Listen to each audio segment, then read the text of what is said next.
नमस्कार, आप देख रहे हैं न्यूज 18 का डिजिटल प्लेटफॉर्म और मैं हूं आपके साथ साक्षी झा।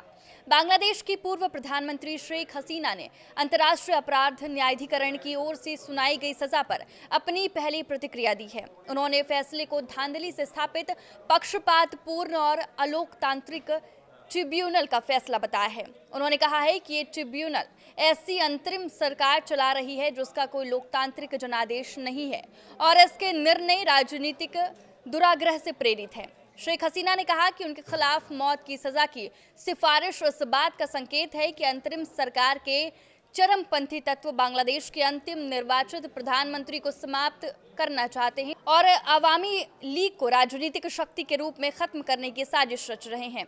शेख हसीना ने दावा किया है कि डॉक्टर मोहम्मद यूनुस के नेतृत्व वाली अंतरिम सरकार की अव्यवस्थित, हिंसक और समाज विरोधी कार्यशैली से जूझ रहे लाखों बांग्लादेशी इन झूठे मुकदमों से भ्रमित नहीं होंगे। उनका कहना है कि ICT का ट्रायल ना तो न्याय दिलाने के लिए था और ना ही जुलाई अगस्त 2025 की घटनाओं की सच्चाई सामने लाने के लिए।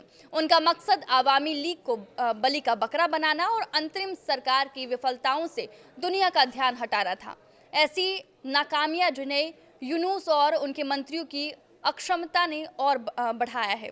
शेख हसीना ने कहा कि मोहम्मद यूनुस के शासन में सार्वजनिक सेवाएं चरमरा गई है। देश की अपराध ग्रस्त सड़कों से पुलिस पीछे हट गई और न्यायिक निष्पक्षता को नुकसान पहुंचा है। आवामी लीग के समर्थकों पर लगातार हमले हो रहे हैं। हिंदू और अन्य धार्मिक अल्पसंख्यकों पर हमले हो रहे हैं और महिलाओं के अधिकारों का दमन किया जा रहा है। प्रशासन के अंदर मौजूद इस्लामी चरमपंथी, जिनमें हिज़्ब उत तहरीर के नेता भी शामिल हैं, बांग्लादेश की धर्मनिरपेक्ष सरकार की लंबी परंपरा को कमजोर करने की कोशिश कर रहे हैं। शेख हसीना ने कहा कि मोहम्मद यूनुस के शासन में इस्लामिक कट्टरवादी सरकार के संरक्षण में सक्रिय है। पत्रकारों को गिरफ्तार किया जा रहा है। आर्थिक विकास ठप हो गया है और यूनुस ने जानबूझकर चुनाव को टालते हुए देश की सबसे पुरानी पार्टी को चुनावी प्रक्रिया से बाहर रखा है। उन्होंने कहा है कि इन सब के सबूत अंतर्राष्ट्रीय मीडिया, NGO और स्वतंत्र संस्थाओं के पास है। IMF की रिपोर्ट भी इसी ओर संकेत करती है, लेकिन इसके बावजूद अंतर्राष्ट्रीय समुदाय ने यूनुस शासन को स्वीकार कर लिया है, जबकि बांग्लादेश का कोई भी नागरिक इस सरकार के लिए वोट नहीं दे पाया।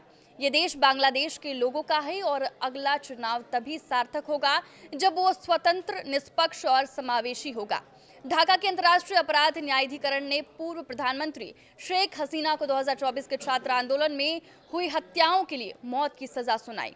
कोर्ट का कहना है कि हसीना ने हिंसा भड़काई और मारने के आदेश दिए। इसी केस में पूर्व गृह मंत्री असदुज्जमा खान को भी फांसी की सजा मिली, जबकि पूर्व IGP अब्दुल्ला अल ममूम को 5 साल जेल दी गई।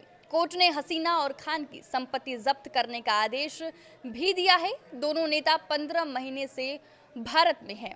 हसीना ने फैसले को राजनीतिक और पक्षपाती बताया है।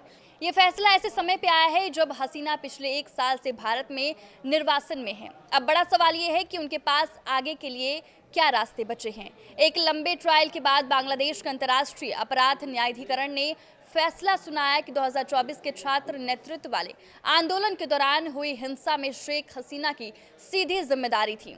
अदालत ने माना कि उन्होंने सुरक्षा बलों को कड़े और घातक बल का इस्तेमाल करने का आदेश दिया था। ये फैसला उनकी अनुपस्थिति में सुनाया गया क्योंकि वो अगस्त 2024 से भारत में रह रही हैं।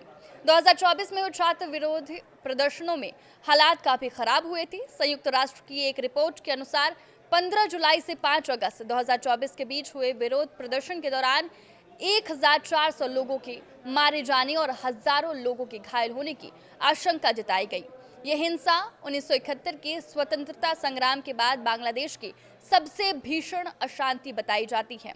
आपकी इस वीडियो पर क्या राय है, हमें कमेंट करके जरूर बताएं। नमस्कार।